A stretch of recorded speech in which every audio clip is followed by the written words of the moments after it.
Hey guys, welcome back to the Readers. I hope you are having an amazing day. Let's get right into the stories. The first one is an entitled people story, some background about me. I'm a freelance graphic designer who spent the last 8 years grinding away, saving every penny I could. I lived in a tiny studio apartment, drove a beat-up Honda, and basically lived off ramen just so I could eventually buy my own place. Last year, I finally had enough saved up to make it happen. I found this beautiful house that had been foreclosed on. It needed some work, but it was in my budget and had the one thing I'd always dreamed of having, an in-ground swimming pool. I know it sounds silly, but growing up poor, having a pool was like the ultimate symbol of making it. The day I got the keys, I just sat by that pool for an hour, still not believing it was actually mine. The house came with an old chain-link fence around the backyard that was maybe 4 feet tall and had seen better days. I immediately called a fencing company to get a proper privacy fence installed, but they were booked solid for 3 weeks. I figured it wouldn't be a big deal. I was new to the neighborhood, and everyone seemed friendly enough.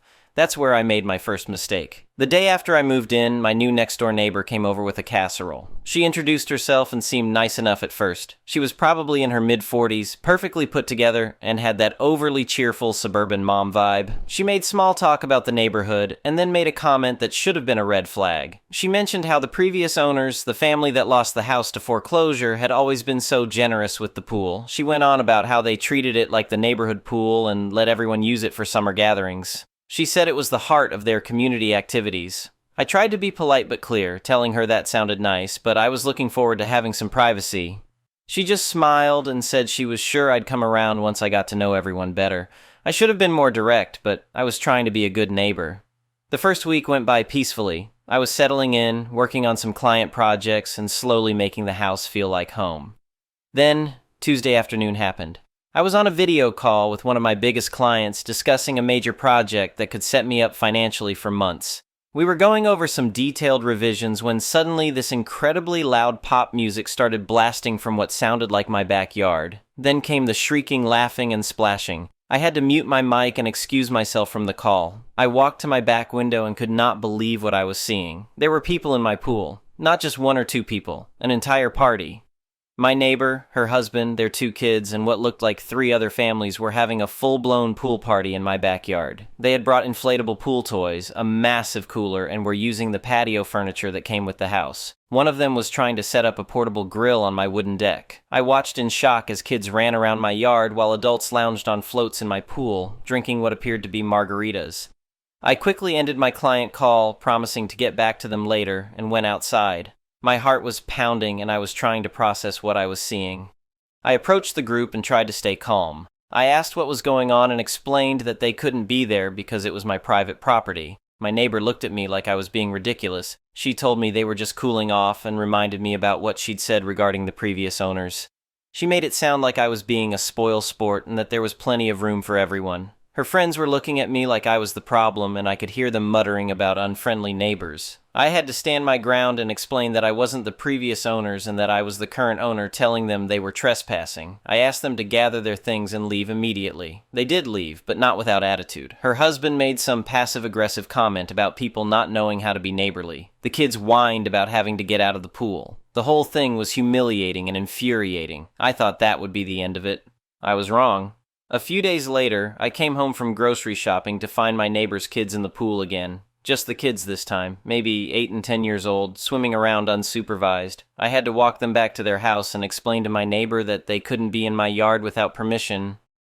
She acted like I was overreacting, saying the kids were good swimmers and I needed to relax. She made it sound like I was being paranoid about child safety. I tried to explain that it wasn't about their swimming ability. It was about liability and the fact that they were on my property without permission. She just rolled her eyes and said she'd talk to them, but I could tell she thought I was being unreasonable. The situation escalated the following Saturday. I had gone to the hardware store to pick up some supplies for small repairs around the house. When I came back, I couldn't even park in front of my own house because there were so many cars lining the street. The music was so loud I could feel it vibrating through my car windows. As I walked toward my front door, I could see people I'd never met before in my backyard. This wasn't just the neighbor and a few friends. This was a legitimate party with at least 20 people. I stood there for a minute, just trying to process the audacity. These people had planned an entire event in my backyard without even asking. They were treating my property like their personal entertainment venue. Instead of confronting them directly this time, I decided to take a different approach. I went inside, took some photos from my windows for evidence, and called the police non-emergency line. I explained that I had trespassers on my property who refused to leave despite multiple warnings. 2 officers arrived about 20 minutes later. As soon as they got out of their patrol car, my neighbor intercepted them on the front lawn. She immediately started this dramatic performance, complete with tears, telling them that someone was trying to kick her and her family out of their home. She claimed I was some kind of squatter who had just shown up and was harassing them. I watched this unfold from my front porch, amazed at her performance. She was really laying it on thick, talking about how scared her children were and how I had been threatening them. The officers looked confused and turned to me for my side of the story. This was the moment from my title. I stayed completely calm and introduced myself to the officers using my full name. I explained that I had purchased the property recently and that these people were my neighbors who had repeatedly trespassed despite warnings. I told them I was the legal owner of the property. The officers asked for identification, which I provided along with my driver's license showing my current address. Then I pulled out my phone and showed them the digital copies of my closing documents and deed that I keep saved. I had learned to keep everything accessible after dealing with some complicated client contracts. The moment the officers saw the documentation, their entire demeanor changed. They walked over to my neighbor and informed her that she was actually the one trespassing and that if she and her guests didn't vacate the premises immediately, they would be arrested. The look on her face was priceless. All that fake crying stopped instantly, and she tried to argue that there must be some mistake. The officers weren't having it. They made it clear that everyone needed to pack up and leave right away. Watching 20 people pack up their pool party while being supervised by police officers was incredibly satisfying. My neighbor was clearly humiliated in front of all her friends, and I could hear them asking her what was going on as they gathered their things. After everyone left, the officers advised me to consider installing security cameras and maybe getting that fence up sooner rather than later.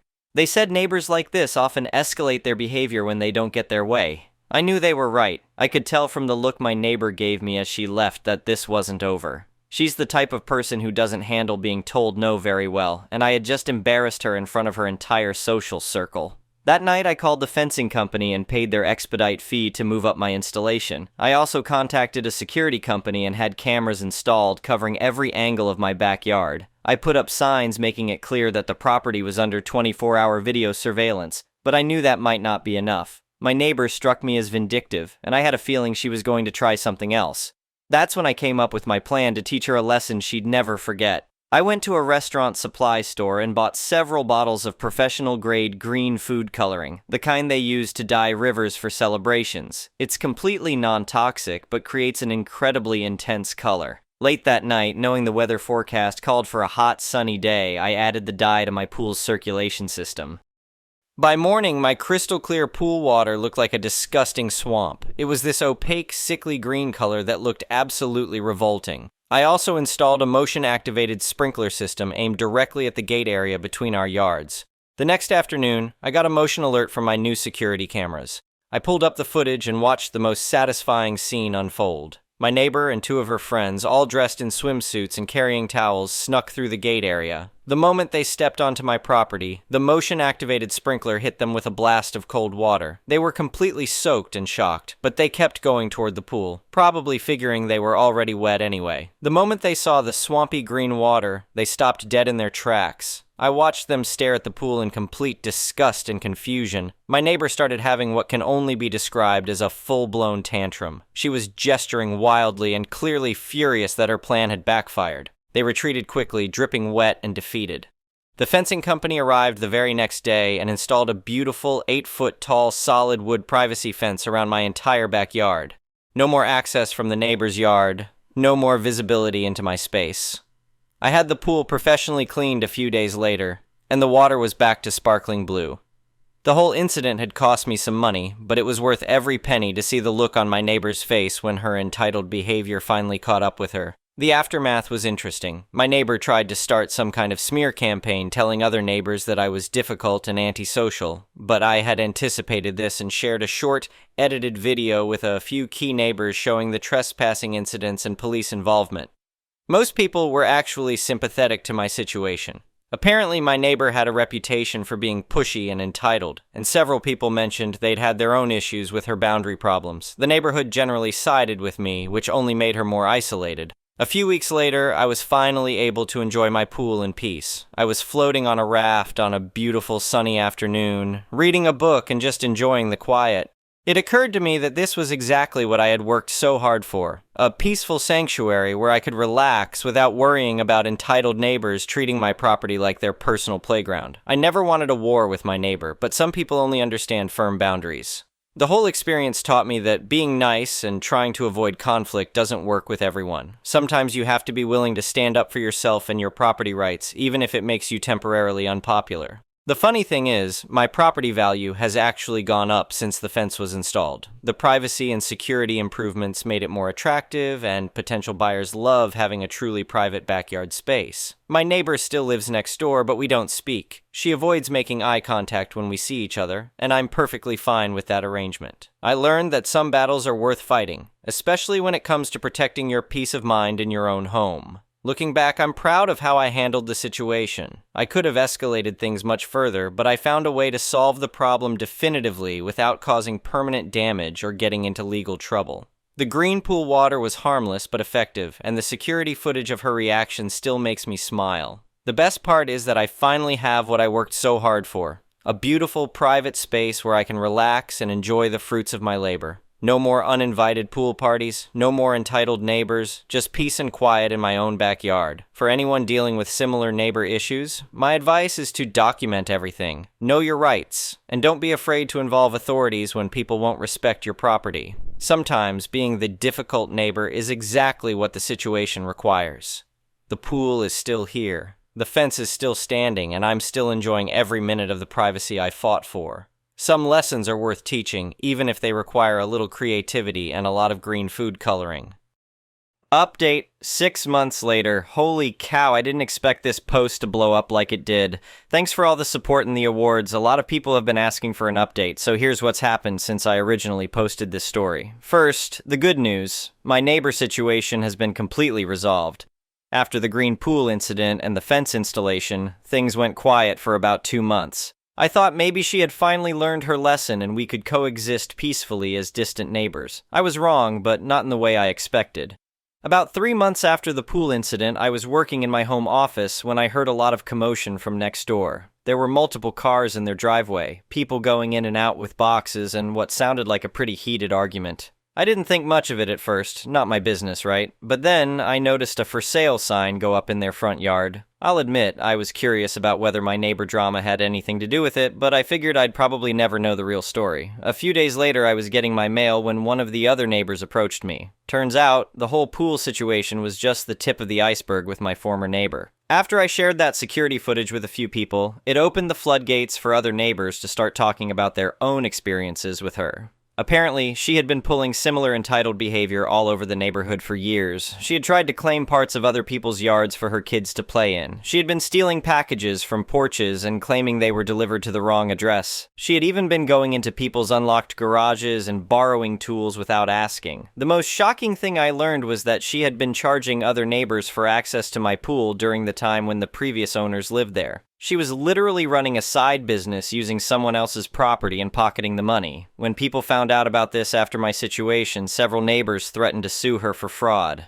The final straw came when someone caught her on security cameras trying to break into a neighbor's shed to steal their expensive lawn equipment. Multiple people filed police reports, and she was facing several criminal charges. Rather than deal with the legal consequences and social ostracism, she and her family packed up and moved out of state. I heard through the neighborhood grapevine that they moved in with her mother-in-law in another state, and her husband had to find a new job. The house sold pretty quickly to a lovely young couple with a baby. They introduced themselves properly, brought over some homemade cookies, and asked politely about the neighborhood. When they mentioned they had heard there was some drama with the previous owners, I gave them a brief, diplomatic version of events. They were horrified and assured me they had no interest in anyone else's pool. They were actually planning to install their own hot tub in their backyard.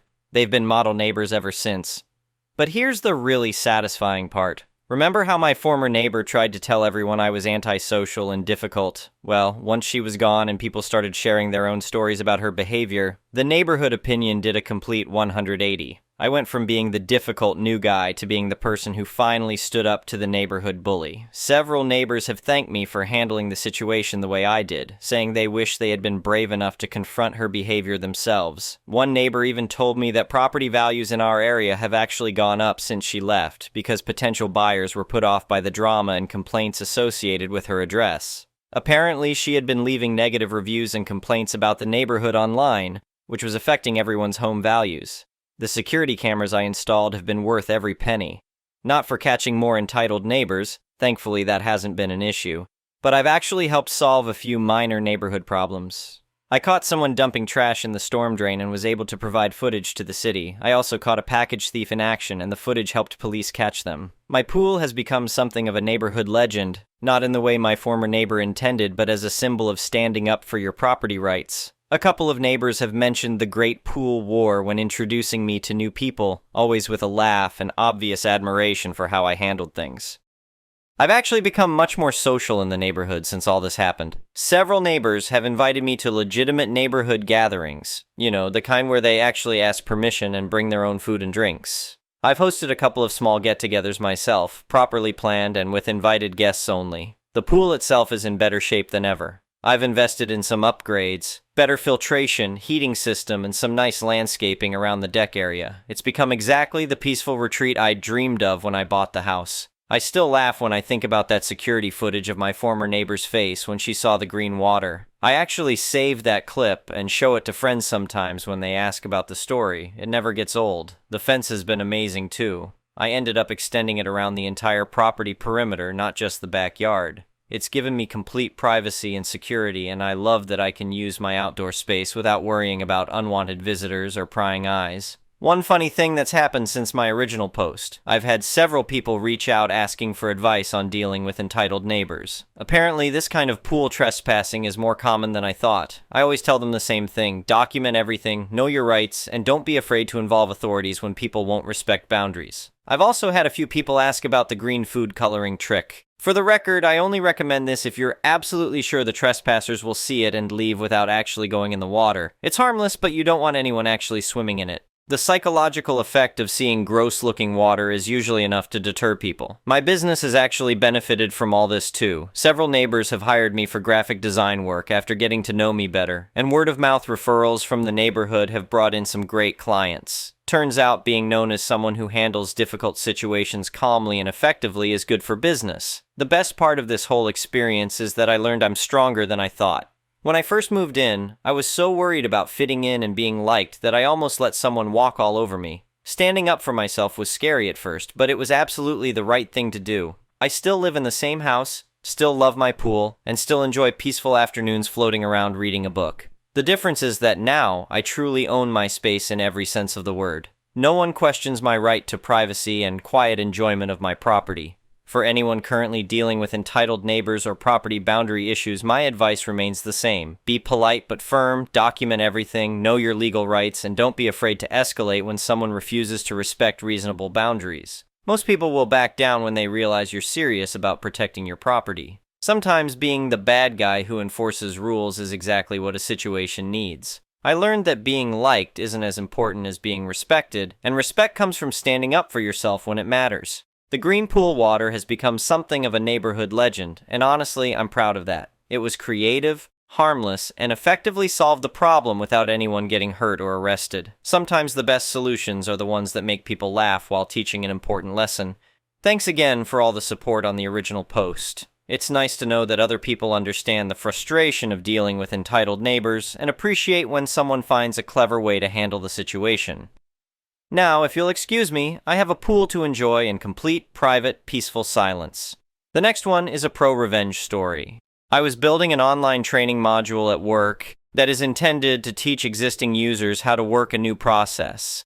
It has interactive elements, quizzes, segments to work through a few sample scenarios, etc. Now we'd recently got a new associate director who, from what I can tell, advanced through the company by throwing other people under the bus. She gets promoted not for her own merits, but because at the end of the day, she has less mud sticking to her than other applicants. It's uncanny to the point that there simply had to be more to it than stupid office politics. I'll get to that in a bit. So after I have the first draft of the module done, it gets sent out for the usual round of testing, and there are, of course, a couple things that need to be corrected. I build the module off the notes the subject matter experts leave me, and a few things inevitably get lost in translation. But this new associate director just rips it to shreds, complaining that it's completely incomprehensible, needs to go into much greater detail, asking questions about nearly every individual mouse click in the sample scenarios, and overall stating that it's impossible to follow.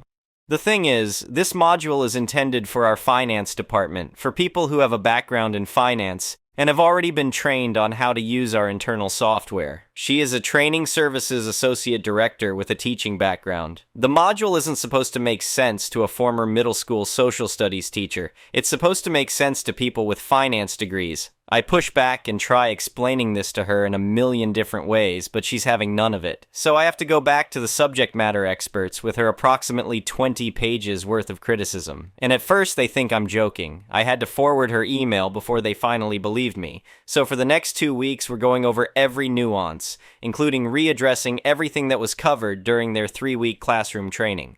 How to set up their network drives, how to set up Outlook, including things as nuanced as, if you don't know how to set up your email signature, click here. I mean, really basic stuff that has nothing to do with what the module was originally supposed to teach. But I now had to include it all because our new associate director couldn't find the on switch if you stapled her finger to it. This wastes my time, the subject matter expert's time, and time spent re-recording all the voice work. If you've done voice work in the past, you know you never get it in one take.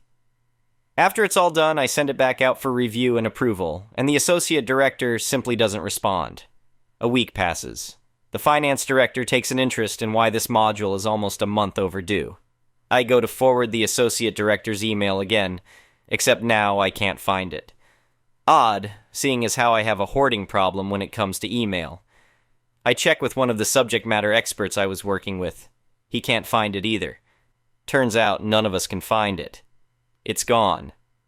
So I check with a friend of mine in IT who, after a little detective work, discovers that a week ago someone did a compliance delete on the Exchange server.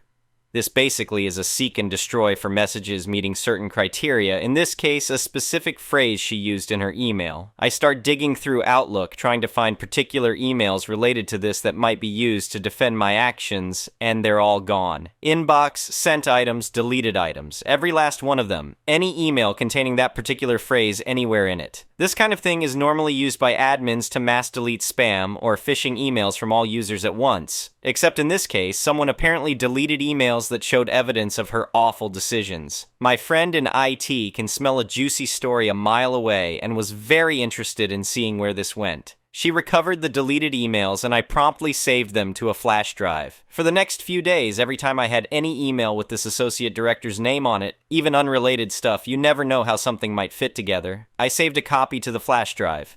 I informed the subject matter experts to do the same, and we started building our offline evidence locker. I didn't want to blow the lid on it just yet. I wanted to see if my suspicions were correct. Maybe a lifetime of watching spy movies and cop dramas had corrupted my thinking. Maybe there was another explanation.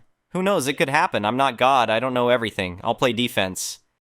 So, after several weeks in total trying to appease this associate director's unquenchable thirst for irrelevant details, and then getting ignored for a week, she finally publishes it and sends it to the finance director to approve so it can go live. Woo! Except the module, which was supposed to be a 30-minute online course, now contained 3 hours of content and went down several irrelevant rabbit holes that had been deemed critical supporting information. As an analogy, imagine designing a training module to teach a nurse how to enter some new CPT codes and being told you have to teach him how to read too because he might not know what words are. That's how much BS was rammed into this thing. And the finance director, of course, hated it and was surprised that such a rambling mess of a module would come from me of all people. So he calls a meeting with me and the associate director on Tuesday to get some answers, and sure enough, she immediately tried to distance herself from it. Tried to paint it as she made a couple suggestions, and I clearly went way overboard. How I must have sent her a different version that she approved and switched them afterwards. That's not even possible. It would get thrown back into a draft status. She kept trying to talk over me as I voiced my defense, and to his credit, the finance director finally just muted her so I could speak. And boy, did I. I explained everything. I shared my screen, popped in my flash drive, and opened my copies of the emails that had supposedly been deleted. Every email exchange where she complained about the material, I pushed back, and she flat out ordered me to build the module in the way I did. She abruptly left the meeting and went offline. The finance director asked if I could send him a copy of all relevant files, and as I did so, I told him they might not be there later, and then explained what I had learned about someone in IT using the compliance delete. He assures me he'll look into it, and the crap immediately hit the fan. The associate director never logged back on. There was a massive internal audit where people from her previous departments were asked to provide statements. Leadership tried to keep it hush-hush, but you just can't keep something that big under wraps. I don't know the specific what's and hows, but the associate director and one of the IT managers had both left the company to pursue the next stage of their careers, and we sincerely wish them the best.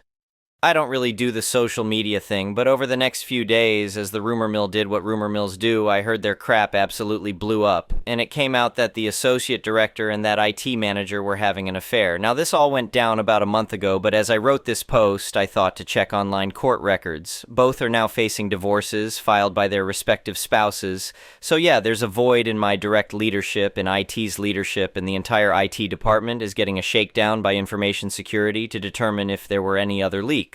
I spent some time reflecting on why this whole series of events happened, and my best guess is she wanted to make a grand entrance by spearheading this masterwork training module that covered every possible scenario and contained any and all information anyone could possibly want. Then, as she started to realize how wasteful, rambling, and unnecessary it was, she realized that her grand entrance would be a grand faceplant. So she tried to erase the evidence and pin all the nonsense on me to save face, but inadvertently set in motion the events that would expose her little arrangement with the IT manager. Taking it up the ass in order to cover her ass, I guess.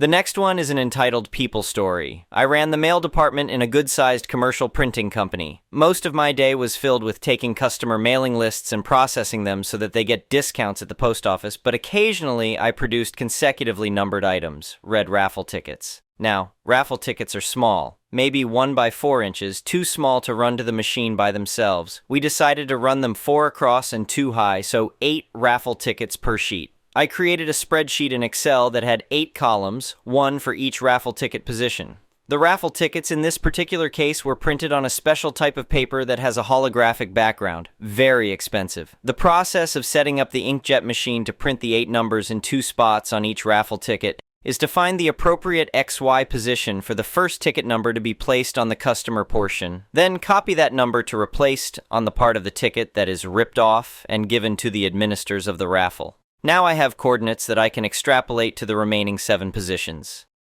Having copied and pasted the original 2 text boxes using extrapolated XY coordinates, they were all showing the exact same raffle number, the first row column in my spreadsheet. While I was going through the process of changing position 2 to reflect the data in the second column, position 3 to reflect the data in the third column, etc., my always-in-a-hurry manager showed up and, right in front of my entire department, yelled, "Why is this machine not running yet?" I was currently halfway through updating the 5th out of 8 tickets. I told him that it wasn't set up yet. I still had some work to do to get it ready. He looked at the screen and could see that there was data for all 8 tickets. All 16 positions had a text box associated. Never mind if the text box contained the correct data or not, they all had data associated. Happy to tell you, I pushed back hard. I didn't give him specifics, just that the setup was not complete and cannot be run as is. He asked, "I crap you not. What's it going to take to get this machine running right now?"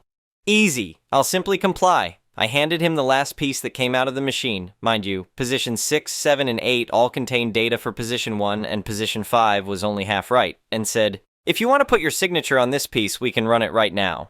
But I'm not signing off on it until I verify the accuracy of all 16 positions."